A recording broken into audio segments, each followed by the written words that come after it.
Welcome to Eerie Bites of History, your daily serving of strange bites of the past. Today, we have a mountain that drowned a valley, a revolutionary silenced, and a voice that refused to die, all of which happened on October 9th.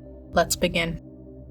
On October 9th, 1963, a calm evening settled over the villages of Longar, Parago, and Rivolta in northern Italy, unaware that within minutes an invisible giant about to be awakened. High above them, the Vajont Dam, a towering wall of concrete, one of the tallest in the world. To engineers, it was a triumph of modern design, but locals had always felt wrong. For weeks, they've heard creaking sounds echoing through the mountainside. Some hills themselves were shifting, as if they were alive and restless. Then, at 10:39 p.m., the impossible happened. A massive chunk of Mount Toc, 260 million cubic meters of rock, broke free and thundered into the reservoir. The mountain hit with water with the force of an atomic bomb. Within seconds, a wave nearly 800 feet high surged over the dam's edge. And the most chilling part, the dam didn't break. It stood firm, while the water that seeped over obliterated everything below. The villages vanished in moments, nearly 2,000 lives erased by that flood that lasted less than 7 minutes. In the haunting silence that followed, survivors spoke of strange premonitions, of groaning earth, the air tasting like metal, all things that were ignored.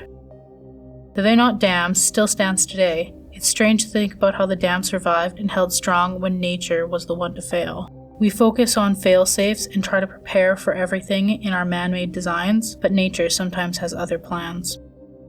On October 9th, 1967, deep in the Bavarian highlands, the echo of gunfire broke the silence of a small schoolhouse in the village of Eerie. Inside, one of the most recognizable revolutionaries in modern history, Ernesto Che Guevara, drew his final breath. Just days earlier, he'd been captured. Wounded, exhausted, and surrounded by Bolivian troops, Guevara was kept alive, beaten, and interrogated. Then, without a trial, order came down that he must not leave that place alive. At 1:10, a sergeant entered the dimly lit room. His last words were calm, almost haunting. "Shoot, coward, you're only going to kill a man."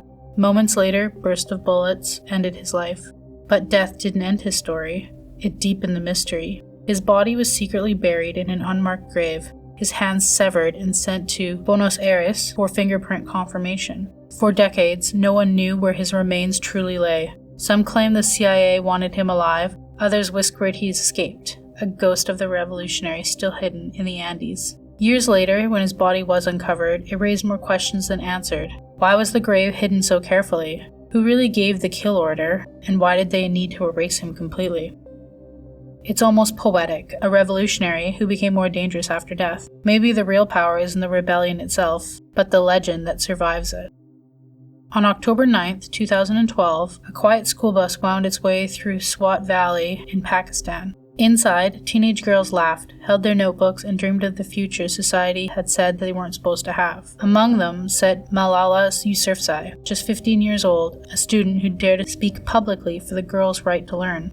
But someone had been listening. As the bus slowed near a checkpoint, a man climbed aboard, his face hidden and his voice cold. He asked one question: "Who is Malala?" then raised his gun. 3 shots rang out, chaos followed. The gunman vanished into the crowd, leaving Malala slumped over her seat, a bullet lodged near her brain, another in her shoulder. Her classmates screamed, thinking she was gone, yet somehow she wasn't.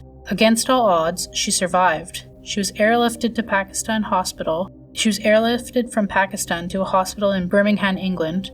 Doctors performed surgery after surgery to remove the bullet fragments that should have killed her. The wound missed her brainstem by merely a millimeter. A miracle, some would say. But she didn't just recover, she returned stronger. Her voice, once silenced by violence, became louder than ever. She stood before the world leaders, demanding education for nearly every child, and later became the youngest Nobel Peace Prize winner in history.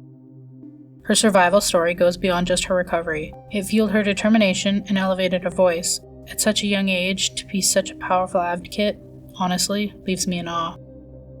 Like your history snack-sized? Drop us a comment with your favorite bite and subscribe. Join us daily for your eerie dose of the past.